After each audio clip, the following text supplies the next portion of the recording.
ఎక్కడో చూశానన్నావుగా, గుర్తుపట్టలేదా రాజ్య?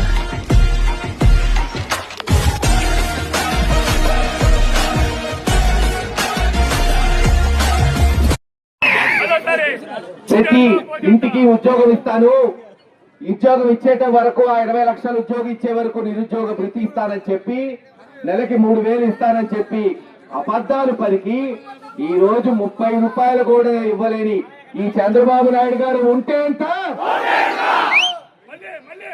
రైతులు రోజు రెక్కాడితే డొక్కాడని రైతులు, రైతు కూలీలు పొలాలకు పోయి ఎండనక వాననక కష్టపడి పంటలు పండిస్తే పోయిన సంవత్సరం చూసాం.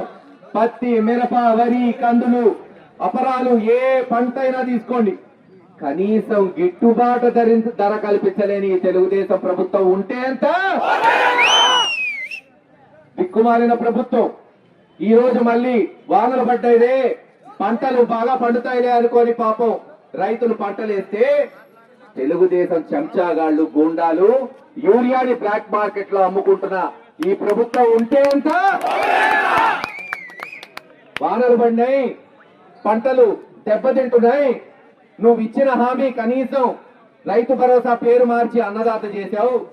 ఆ రోజు జగన్మోహన్ రెడ్డి గారు పొలానికి కనీసం 13,000, 15,000 ఇస్తుంటే 20,000 ఇస్తానని చెప్పావు. మొదటి సంవత్సరం 20,000 ఇప్పటి వరకు ఇవ్వాల. ఈ సంవత్సరం 20,000 కేవలం 5,000 ఇచ్చావు. పంటలు దెబ్బతిన్నాయి, వెంటనే 35,000 ఇవ్వంటే పంటలు బాగున్నాయిలే, మా కొడుకు బాగా రాణిస్తున్నాడు, బాగా సంపాదిస్తున్నాడు లిక్కర్లో, పంటలు ఎటుపోతే ఎందుకంటున్నా ఈ చంద్రబాబు నాయుడు గారు ఉంటే ఎంత? ఇది ఈ ప్రాంత పరిస్థితులు. అనేక మంది చూస్తున్నారు. గత 3 నెలల నుంచి మెడికల్ కాలేజీల మీద జగన్మోహన్ రెడ్డి గారి నాయకత్వంలో వీధి పోరాటాలు చేశాం, వీడియోలు తీశాం, సెల్ఫీ వీడియో ఉద్యమం చేపట్టాం. ప్రవాస భారతీయులు దాంట్లో పాల్గొన్నారు. ఈ రోజున అధికారం ఉన్నప్పుడు పనులు చేయటమే గొప్ప కాదు, మనం చూపెట్టాం. ఆ రోజున ఈ గురజాల నియోజకవర్గంలో కని విని ఎరుగని అభివృద్ధి, సుమారు 3,500 కోట్లతో శాశ్వత పథకాలు, సంక్షేమ పథకాలు.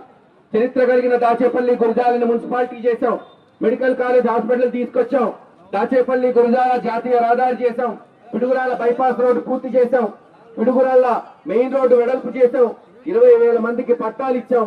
దాచేపల్లి ఈ రోజు వచ్చాం, కొట్ల బజారు బ్రహ్మాండంగా ఆ రోజు వెడల్పు చేస్తే ఈ రోజు దాన్ని మళ్ళీ మూసేశారు. ఇది తెలుగుదేశం నాయకుల ప్రతిభ. కేవలం దోచుకోవడానికి, దోచుకుంది దాచుకోవడానికి తప్పితే మరో దానికి వీళ్ళు వచ్చినట్టు కనపడట్లా.